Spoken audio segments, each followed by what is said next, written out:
Salam Azərbaycan xalqı. Bu video qılına neden bayraq? Deməli, vəziyyət ki, Sabranın Zabrat qəsəbəsi Covid-29'dan qabaq daha belə su bastı buraları.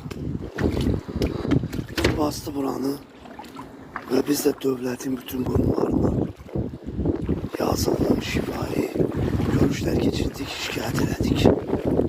Qeyd eləmək istəyirəm ki, bura dövlət kanalizasiyası olan yerdir.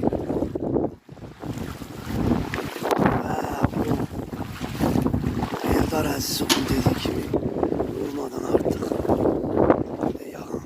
yağış həmişə Azərbaycan xalqının başı üstə yağır.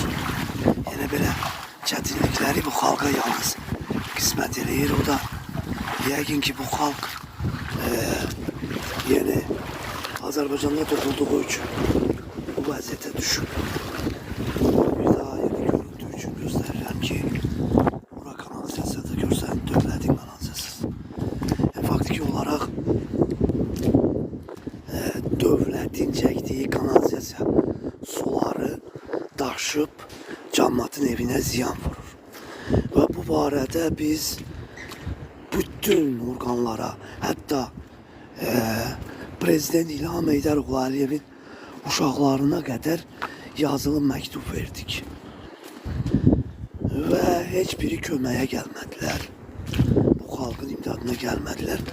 Covid-29'dan qabaq biz təbii ki bilirdik, bu ölkədə yaşayırıq illərdir. 44 yaşım var, bilirəm ki bu məmurlar iş görməzlər. O səbəbdən biz başladıq Covid-29 ərəfəsində yəni Covid-29'a yaxınlaşdıq, girdik içəri. Oradan polislər xahiş elədilər. Bizi çıxartdılar ki, bəs dövlət sizin işinizi həll eləyəcək.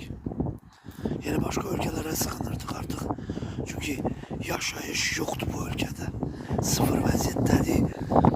Afrika ölkələrinə belə bənzəri olmayan bir ölkədir. Bir daha qeyd edirəm ki, bura Covid-29 keçirilən yerdən cəmi cümlətani 10 kilometr arası var.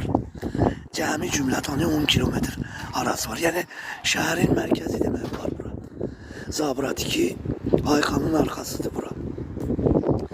Deməli dövlət bugünkü gündə nə Fövqəladə Hallar Nazirliyi, nə Azərsu